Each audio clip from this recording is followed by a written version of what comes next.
नमस्कार मित्रों, ज्ञान अड्डा के YouTube चैनल पर आप सभी मित्रों का स्वागत है। और मैं देवेंद्र कुमार आप लोगों का हार्दिक स्वागत एवं अभिनंदन करता हूं दोस्तों।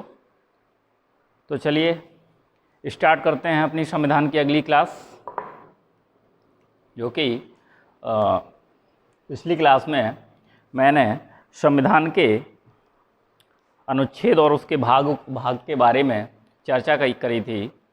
अब इससे आगे, और उसमें मैंने आप लोगों को बताया था कि संविधान में 22 भाग, 395 अनुच्छेद, ठीक है, और 12 अनुसूचियां हैं।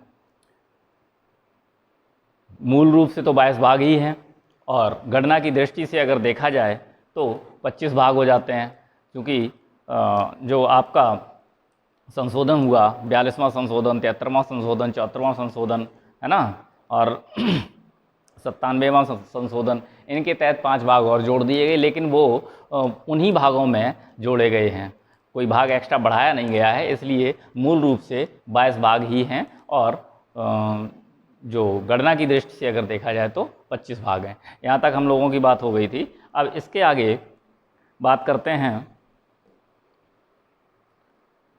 प्रॉपर संविधान स्टार्ट करते हैं आज से, यानी कि भाग 1।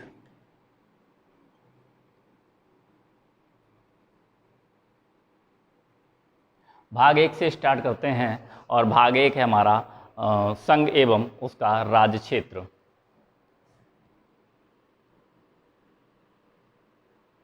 संघ एवं उसका राज्य क्षेत्र,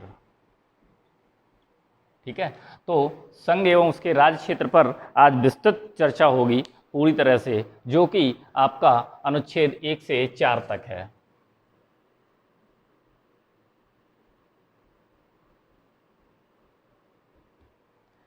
देखिए मित्रों, संविधान में केवल शब्दों की माया है ना। अगर आप शब्दों को समझ गए तो फिर संविधान आपके लिए बहुत ही सरल है, ठीक है। जैसे अनुच्छेद कहता है, अनुच्छेद 1 कहता है कि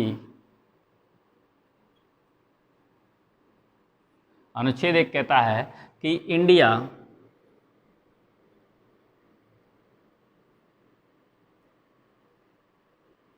अर्थात भारत, इनकी इंडिया अर्थात भारत क्या होगा?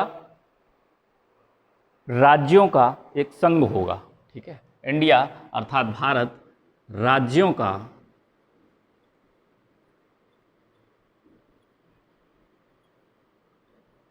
संघ होगा। अब इस वाक्य में प्रत्येक शब्द के अपने अलग अलग मीनिंग हैं। इन अलग अलग मतलब अगर इनका समझ गए तो ये संविधान बहुत सरल हो जाएगा। यानी कि इंडिया अर्थात भारत राज्यों का, ठीक है, क्या होगा? संघ होगा। यानी कि इंडिया अर्थात भारत, इसका मतलब भारत के, यानी इस अपने देश के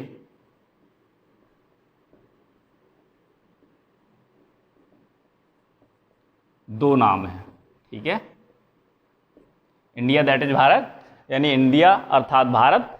तो इससे बात आती है कि अपने देश के कितने नाम हो गए? 2 नाम हो गए, एक इंडिया और दूसरा भारत, ठीक है। और उसके बाद ये कहा गया कि राज्यों का संघ होगा। किसका संघ हो गया? राज्यों का। यानी राज्यों का, कौन से राज्यों का? ये भी तो पता होना चाहिए कौन से राज्यों का संघ होगा, है ना। तो राज्यों का संघ होने का मतलब, राज्यों से मतलब है कि भारत के 8 यूटी, ठीक है, केंद्र शासित प्रदेश, और प्लस 28 राज्य। यानी कि जो राज्यों का जो संघ होगा वो राज्य कौन से होंगे? राज्य होंगे 28 राज्य होंगे, और 8 यूटी होंगे, यानी कि केंद्र शासित प्रदेश। 8 केंद्र शासित प्रदेश और 28 राज्यों का संघ होगा, ठीक है। अब बात आती है संघ की, ठीक है। तो अपना जो भारत है ये भी संघ है, और अमेरिका का भारत भी संघ है। तो इन दोनों संघ में अंतर है। यानी कि जो भारत है ये हमारा यूनियन वाला संघ है, ठीक है। और अमेरिका जो है वो है हमारा, अमेरिका है फेडरल। दोनों में अंतर होता है, यानी कि हमारा जो संघ है वो ऐसा संघ है कि विनाशी राज्यों का अविनाशी संघ जिसे कहते हैं। यानी कि एक बार अगर आपने इस संघ में प्रवेश कर गए तो फिर आपकी सारी शक्तियां खत्म और संघ की ही सारी शक्तियां आपको मान्य होंगी, है ना। तो आप एक बार अगर भारतीय संघ में प्रवेश कर गए तो आप अपने कोई भी नियम, कोई भी कानून, कोई भी दोबारा इस संघ से आप अलग नहीं हो सकते। और अमेरिका का जो संघ है वो है आपका फेडरल, यानी कि दोहरी नागरिकता है अमेरिका में, है ना। और जब चाहे राज्य अलग हो सकते हैं, सबके अपने अपने संविधान हैं, है ना। तो ये अमेरिका का जो संघ है वो है आपका फेडरल, और भारत का जो संघ है वो है आपका यूनियन। यानी कि अगर कोई भी राज्य क्षेत्र भारत के संघ में सम्मिलित होता है तो वह अपना संविधान नहीं बना सकता, अपनी नागरिकता नहीं अलग से दे सकता है ना। कोई भी कानून नहीं बना सकता है बिना संघ के इजाज़त के, है ना। तो संघ ही सब कुछ उसका हो जाता है। इसलिए यहाँ जो संघ है, कौन सा संघ होगा, तो इसको हम कहेंगे संघ को विनाशी राज्यों का अविनाशी संघ, ठीक है। विनाशी राज्यों का अविनाशी संघ, ठीक है। यानी अब देखिए अनुच्छेद 1 में क्या क्या बात आती है कि इंडिया अर्थात भारत, यानी कि हमारे देश के दो नाम, कौन कौन से, एक इंडिया और दूसरा भारत। उसके बाद कह रहा है राज्यों का, कौन से राज्यों का, 28 राज्य और 8 यूटी यानी कि केंद्र शासित प्रदेश।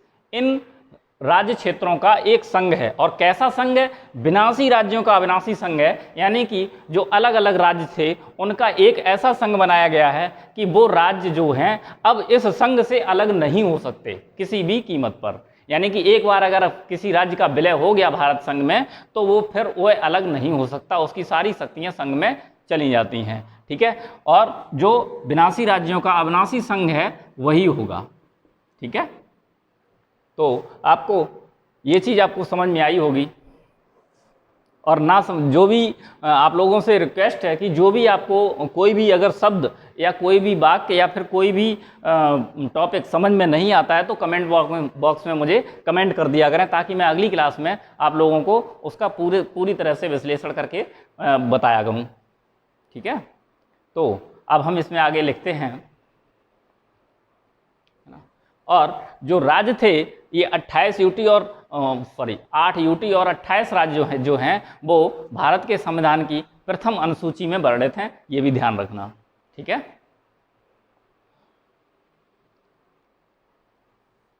कहाँ पर हैं ये हैं प्रथम अनुसूची,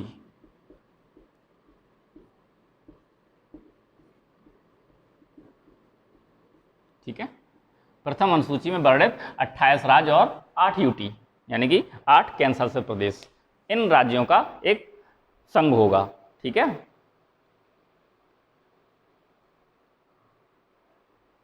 और जो संघ की बात करें तो संघ शब्द का पहली बार प्रयोग कब हुआ था, संघ राज्य का पहली बार जो प्रयोग था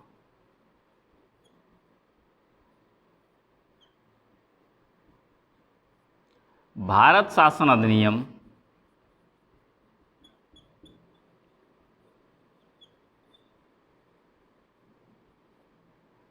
1935 में किया गया, ठीक है। ये भी ध्यान रखें कि संघ शब्द का जो प्रयोग है वो भारत शासन अधिनियम 1935 में किया गया था, ठीक है। जब कब किया गया था, जब परिषदों को समाप्त करके एक अखिल भारतीय संघ की स्थापना करी गई थी, ठीक है। तो अब इसके टॉपिक नोट कर लेते हैं। आशा करते हैं कि आपको ये समझ में आया होगा।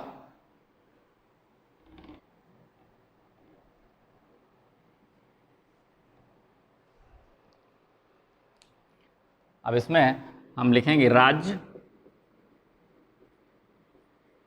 राज्य कौन से? प्रथम अनुसूची में वर्णित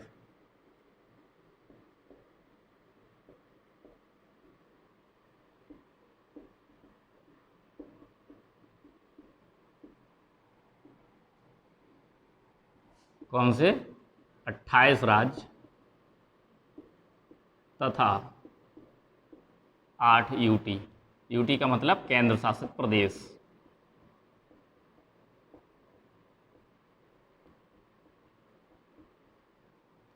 अभी तक हम आप लोगों को भारत के संविधान का इतिहास ही पढ़ाते रहे और असली संविधान अब स्टार्ट होता है।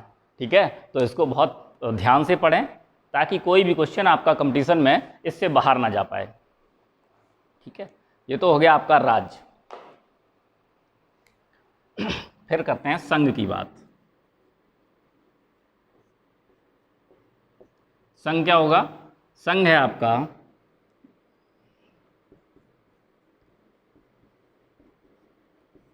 विनाशी राज्यों का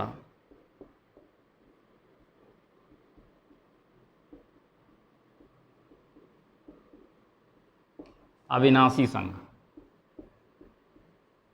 संघ कैसा है आपका? विनाशी राज्यों का अविनाशी संघ।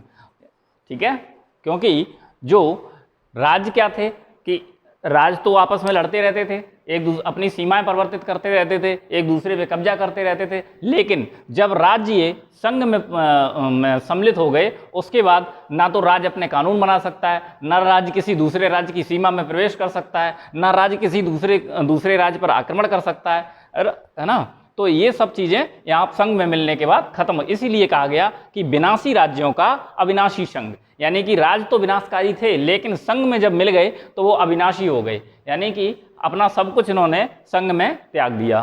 ठीक है, इसी में आगे लिख लेते हैं कि संघ। ठीक है,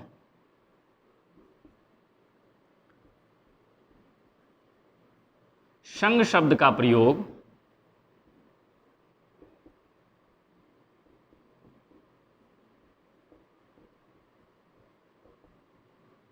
पहली बार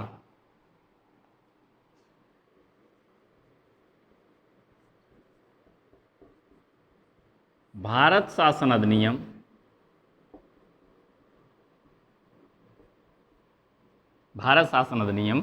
1935 में किया गया।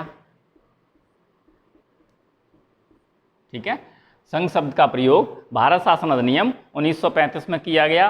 और कब किया गया है? जब इस अधिनियम में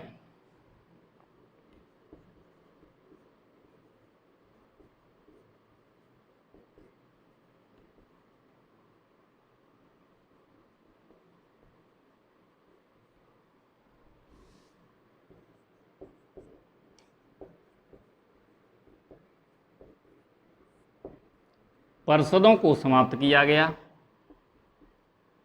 ठीक है, क्या कब किया गया? जब परिषदों को समाप्त किया गया। ठीक है, और इसके स्थान पर परिषदों को समाप्त करके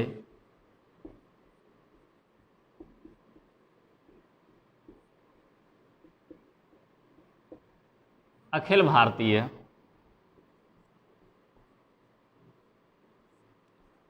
संघ की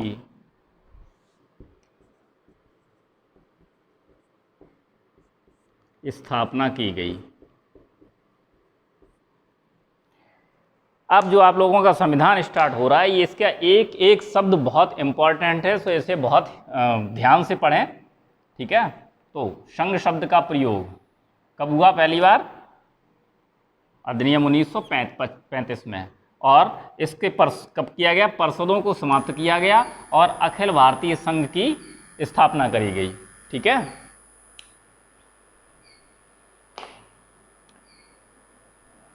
नोट कर लिया होगा आप लोगों ने, नोट कर लीजिए जल्दी से, फिर आगे बढ़ते हैं।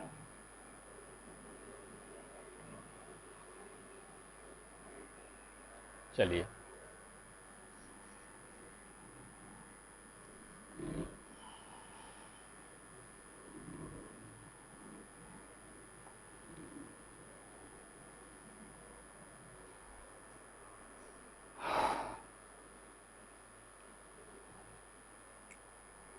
अब नेक्स्ट है आपका संघ। संघ का संघात्मक के लक्षण क्या हैं?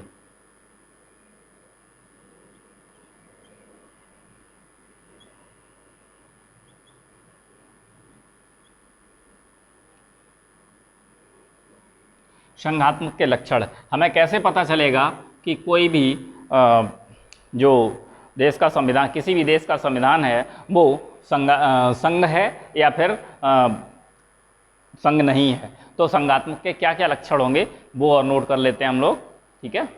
तो पहला लक्षण होगा शक्तियों का विभाजन।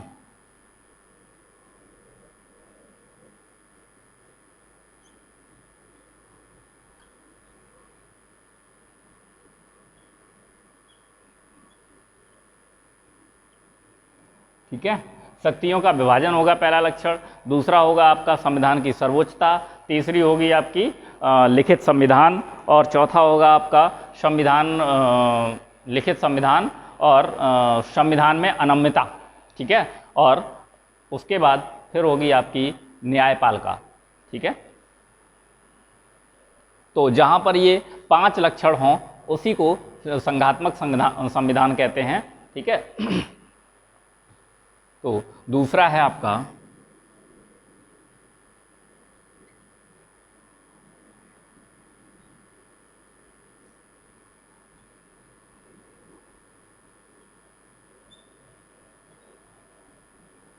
संविधान की सर्वोच्चता। ठीक है, तीसरा है आपका लिखित संविधान।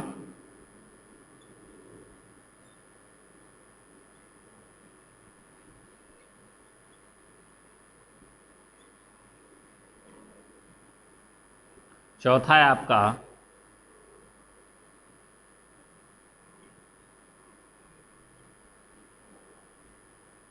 संविधान की अनम्यता।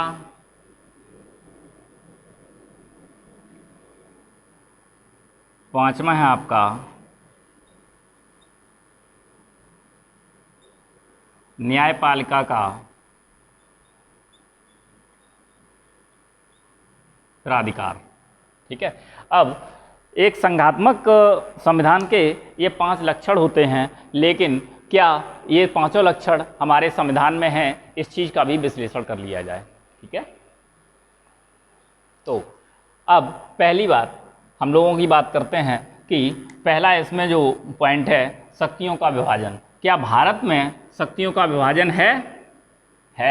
क्यों? केंद्र की अलग शक्तियां हैं और राज्य की अलग शक्तियां। केंद्र और राज्य की शक्तियों का बंटवारा किया जाता है। ठीक है, और जो दूसरी बात है संविधान की सर्वोच्चता। हाँ है, यहाँ भी संविधान की सर्वोच्चता है ना, संविधान की सर्वोच्चता भी है, क्योंकि जब कोई भी राज्य संघ में मिक्स हो जाता है तो पूरे देश का संविधान उस राज्य पर लागू हो जाता है। यानी कि संविधान भी अलग अलग नहीं बना सकते हैं हम लोग, है ना, तो संविधान की सर्वोच्चता भी है।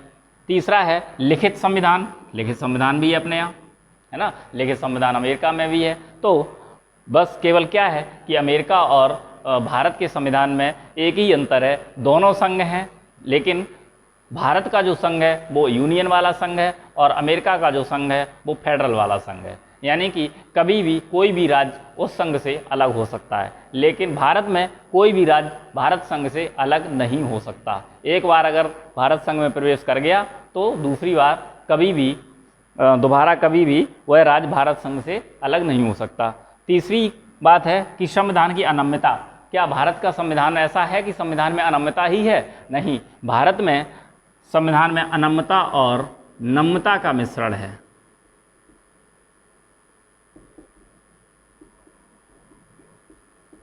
भारतीय संविधान में अनम्यता और नम्यता का मिश्रण है। ठीक है, जवाहरलाल नेहरू ने नम्यता और अनम्यता के मिश्रण को कोड किया है इसमें। ठीक है, और तीसरी बात है न्यायपालिका का प्राधिकार। न्यायपालिका का प्राधिकार भी है। कैसे है? जैसे अनुच्छेद 50 न्यायपालिका और जो न्यायपालिका है वो केंद्र राज्य संबंधों, न्यायपालिका को संसद से पृथक करती है।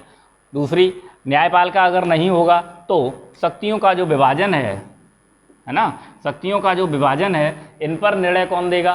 भाई केंद्र और राज्य में जब आपस में विवाद होता है तो उसका निपटारा कौन करता है? न्यायपालिका ही करती है ना। तो शक्तियों के विभाजन का भी न्यायपालिका उसका वो विश्लेषण करती है ना। दूसरा, संविधान की सर्वोच्चता भी न्यायपालिका पर निर्भर करती है, क्योंकि संविधान के किसी भी क्लॉज की व्याख्या कौन करेगा? व्याख्या तो न्यायपालिका ही करेगी, है ना। जब कोई भी संशोधन होता है और अगर वो संशोधन करने के लायक है तो संशोधन होता है, अन्यथा मूल अधिकारों में जैसे संशोधन नहीं किया जा सकता है ना, वैसे ही तो न्यायपालिका उसका विश्लेषण करती है। उसके बाद लिखित संविधान है, तो लिखित संविधान भी है भारत में, और इसकी रक्षा भी कौन करेगा? न्यायपालिका करती है ना। और संविधान नम्यता और अनम्यता का मिश्रण बनाया गया है। तो भारत के संविधान में ये लक्षण पाए जाते हैं। कौन कौन से हैं? एक तो है शक्तियों का विभाजन, संविधान की सर्वोच्चता, लिखित संविधान, संविधान की अनम्यता और नम्यता का मिश्रण, ठीक है, संविधान का अनम्यता और नम्यता का मिश्रण है, और न्यायपालिका का प्राधिकार है, ठीक है। तो ये 5 जो बातें हैं वो संघात्मक संविधान के लक्षण हैं ये। अब बात कर लेते हैं गठन की। नोट कर लिया होगा।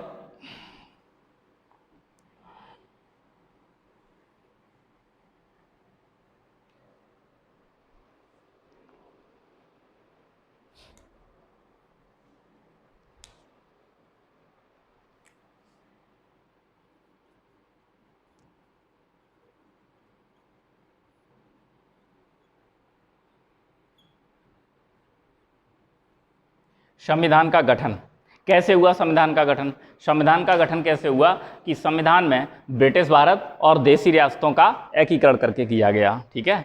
नहीं, संविधान का गठन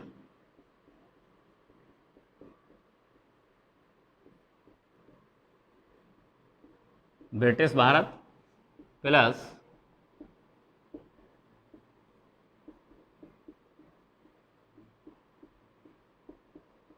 देशी रियासतों का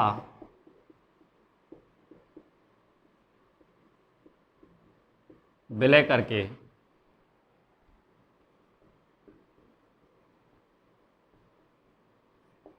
संविधान का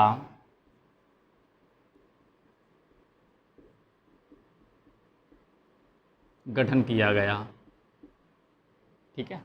ब्रिटिश भारत और देशी रियासतों का विलय करके संविधान का गठन हुआ। अब देशी रियासत और एकीकरण में क्या क्या था ये भी देख लेते हैं।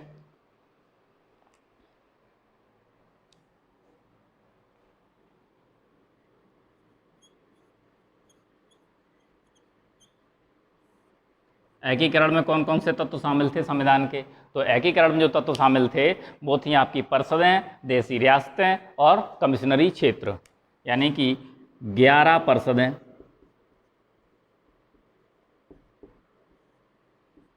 6 कमिश्नरी क्षेत्र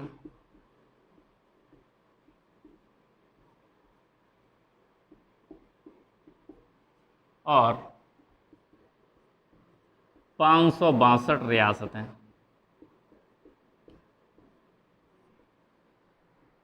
इनको मिला के, इनका एकीकरण करके संविधान का गठन किया गया था, ठीक है।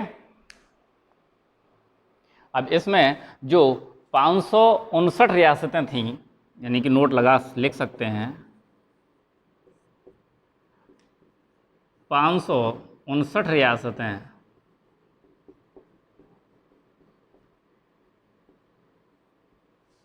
स्वेच्छा शामिल हो गई,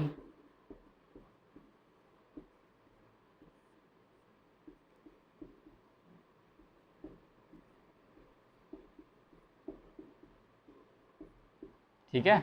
559 रियासतें स्वेच्छा शामिल हो गई और 3 रियासतें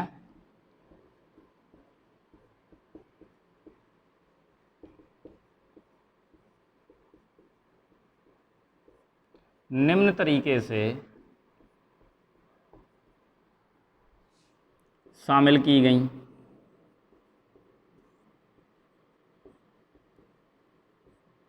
कौन कौन से वो तरीके थे वो भी नोट कर लेते हैं। तो नंबर 1, जूनागढ़।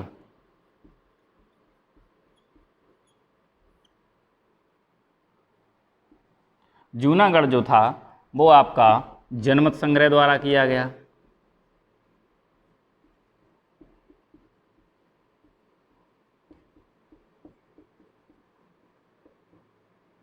ठीक है, जूनागढ़ जो है वो जनमत संग्रह द्वारा इसका विलय किया गया। ठीक है, दूसरी आपकी है हैदराबाद।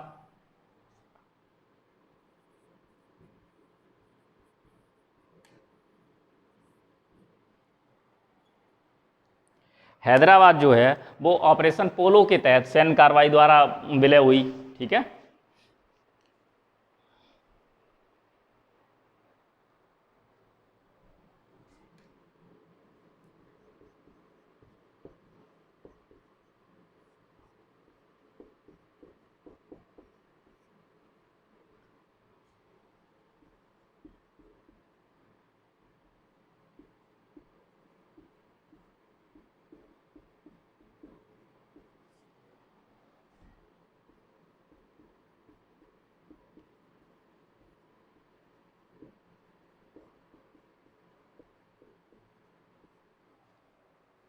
ठीक है, जो हैदराबाद थी वो आपकी ऑपरेशन पोलो के तहत सैन्य कार्रवाई द्वारा विलय किया गया इसका। ठीक है, और तीसरी थी आपकी जम्मू कश्मीर।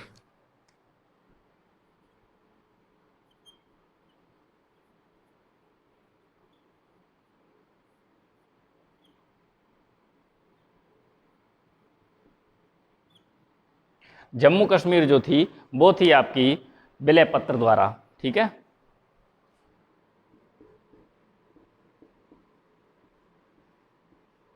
विलय पत्र या संधि पत्र द्वारा जोड़ी गई। ठीक है, तो ये 3 रियासतें तो जो थी वो आपकी विलय पत्र या संधि पत्र के द्वारा जोड़ी गई थी। ठीक है, और इसके बाद एक जनमत संग्रह द्वारा जूनागढ़ के अलावा यहाँ पर नोट करके यहाँ पर लिख सकते हैं कि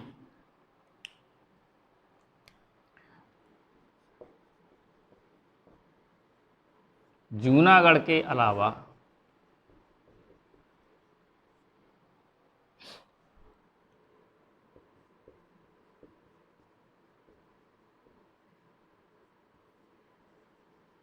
सिक्किम भी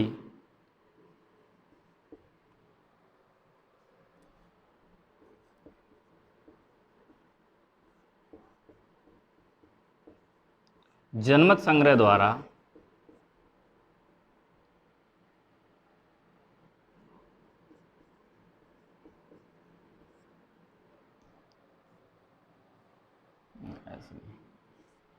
सिक्किम रियासत को भी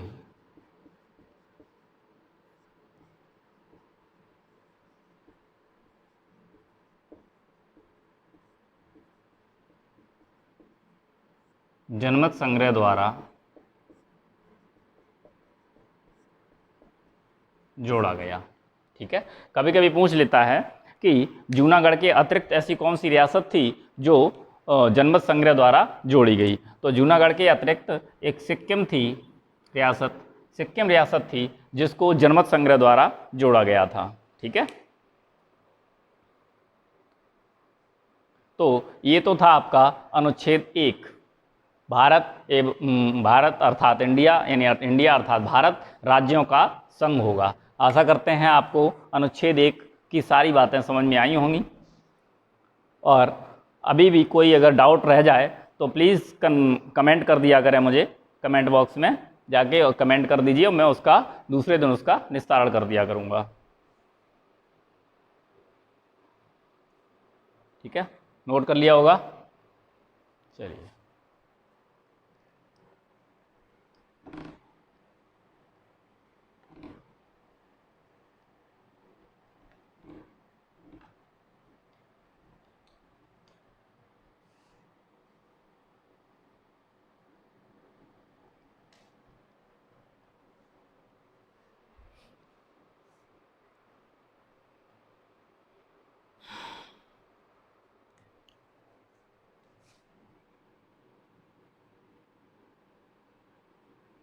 अनुच्छेद 2।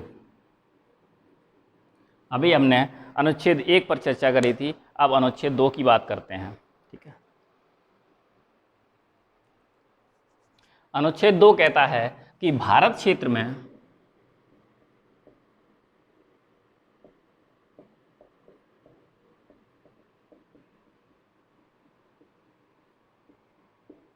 किसी नए राज्य की स्थापना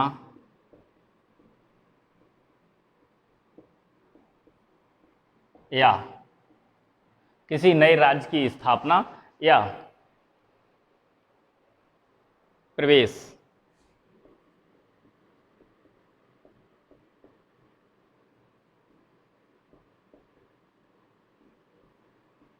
कराने की शक्ति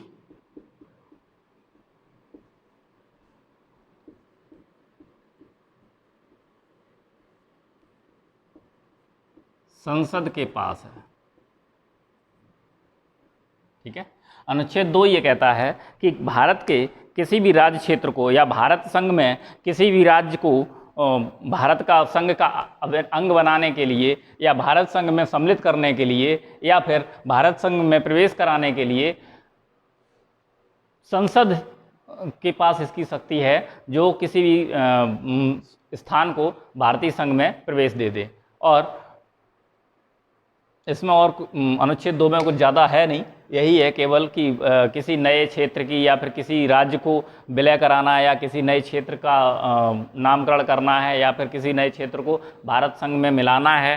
ठीक है, तो भारत संघ में मिलाने की शक्ति संसद के पास है। ठीक है, तो आज हम यहीं पर क्लास विराम करेंगे और कल इसके आगे चर्चा करेंगे। तब तक के लिए बहुत बहुत शुक्रिया, धन्यवाद आप लोगों का।